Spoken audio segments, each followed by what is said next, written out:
report that just came out of the UK in the last like 24 or 48 hours.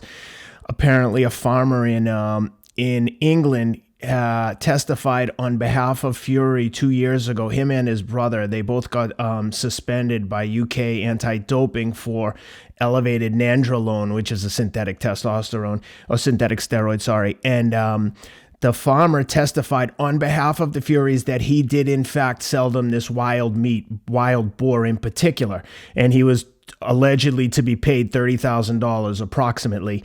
Apparently he never got paid, and he came out and he said, okay, here's the truth. I lied, and I never sold them. I've never even seen a wild boar. I've never raised a wild boar. Well, first of all,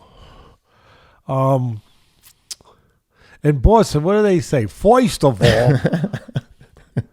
More or less. I just, right, a little bit, right? Go get the car. Get the car. First of all, listen,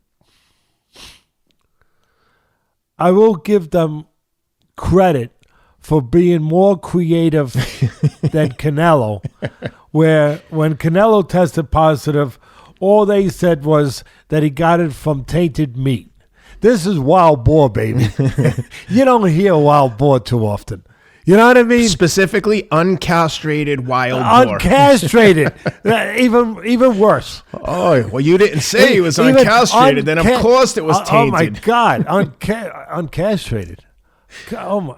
I mean, I don't. You know what? I'm going to leave that alone.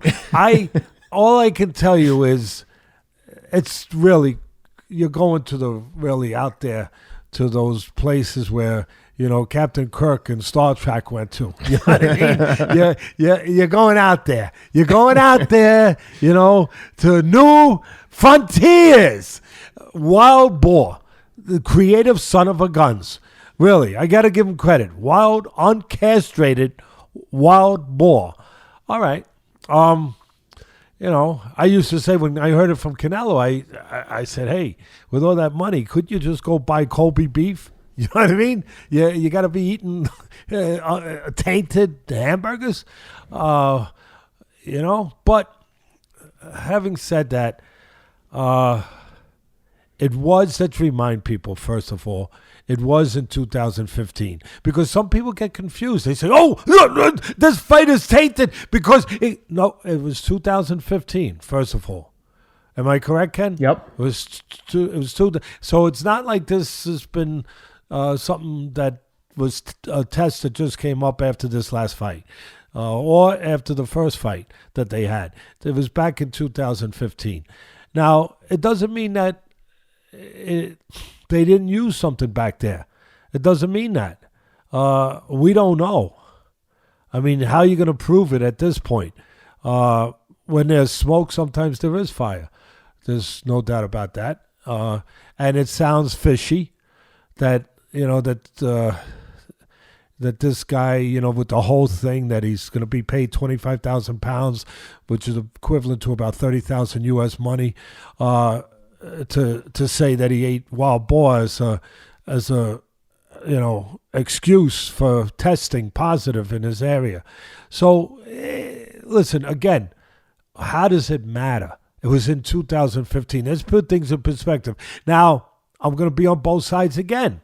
I'm running CSI here, this forensics show right now, and I'm going to be on both sides and cover it. How does it matter, Ted? I hear you already. I hear some of you people there and the wilder people saying it matters that it showed a precedent that he was ready to cheat. Yes, if it's true. If he actually, but we don't know. We can't prove it. But it could show it's an ability or an allowance of himself to use such things. And if you do it once, you could be trying to do it again. Yeah, that's true. If we knew for a fact that back in 2015 he actually used this. The other thing I'll say, and again, I'll qualify it by again saying there's nothing to prove that there was anything unwarranted, illegal, suspicious in this fight or the first fight that he had in this realm of PEDs, using things you shouldn't be using. And they were supposedly tested. Let's not forget that, right, Ken? Yep. They were tested. Now, listen, does boxing have the most comprehensive drug testing? You can speak to this probably better than most people. No.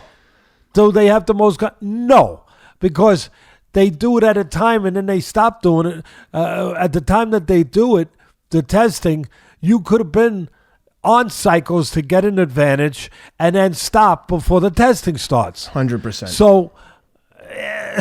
So listen, I'd rather have something than nothing. I'm glad that we do have VADA, that we do have some place to do some testing. But again, it's voluntary.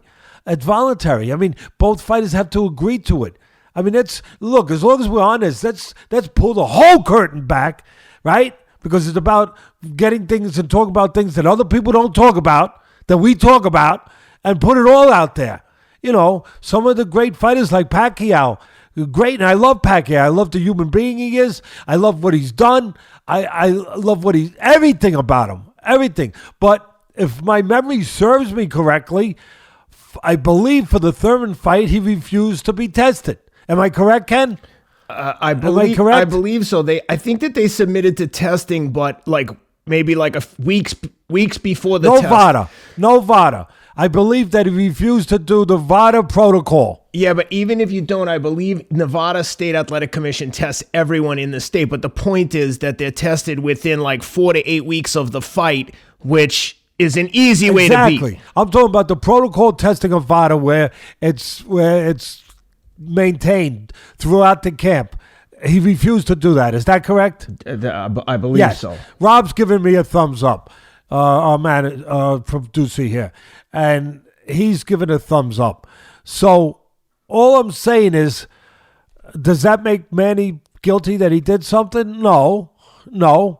But, he did refuse. The point I'm making here is that I think this sport has plenty of culprits, like football, baseball. But the difference in those sports, they went after it in a much stronger, aggressive, definitive, organized, structured way, which you can do when you have a national commission.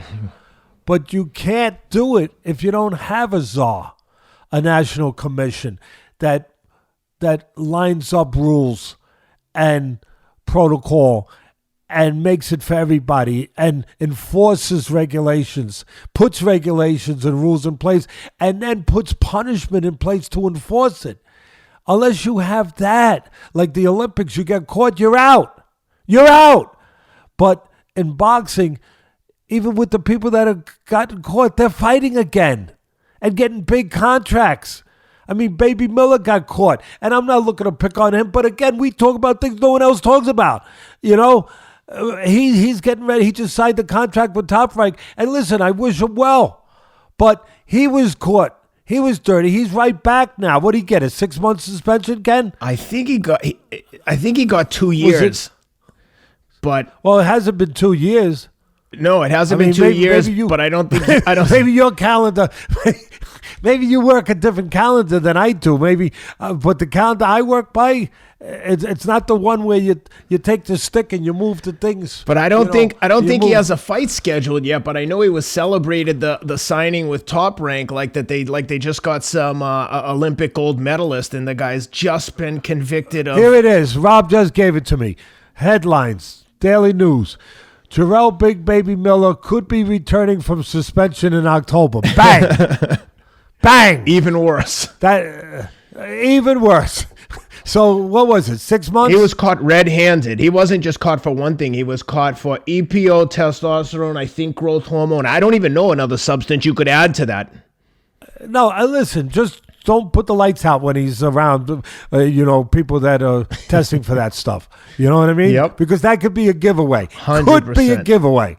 When all of a sudden you light up and you're glowing in the dark. But the point I'm making is, I think many people in this sport drugging, if you want to just put that word out there, or what PED, whatever the hell you want to call it. I think they're cheating. I think there's a lot of them out there, and the fighters know it. The fighters will be the first one. These honest fighters, they'll be the first one to tell you. All I'm saying is, it's a voluntary approach in boxing. It's not the strongest way of eliminating something that can be and is very dangerous in the sport. So it's impossible that a guy who 5 years ago possibly, we don't know that he did, possibly did some that he could try it again. That's possible, but we have no proof of that. Again, there was some testing done, both guys, for whatever's available in boxing. I believe Wilder and Fury did test.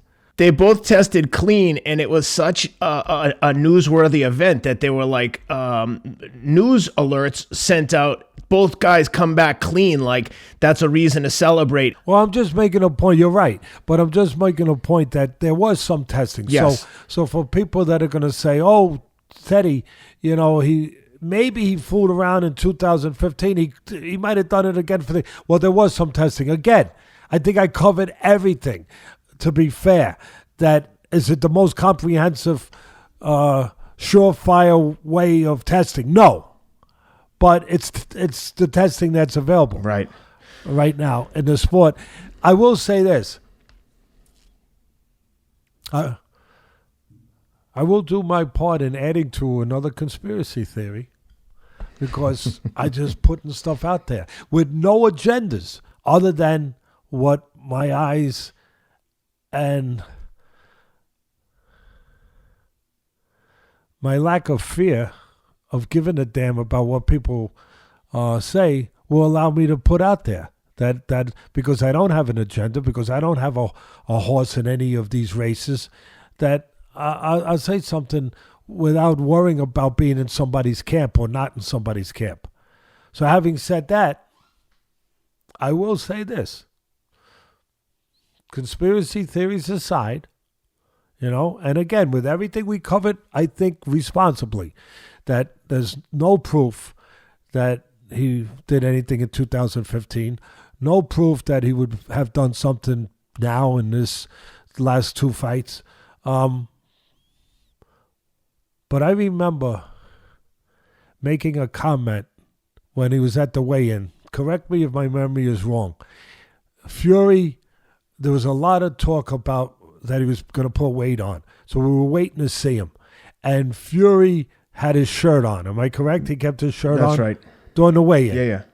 So there was thought that, hey, wouldn't you take your shirt off if you look good? So the thought was he put a lot of weight on and he's going to look flabby and he's keeping his shirt on. What a psychological genius this guy might be. Might be.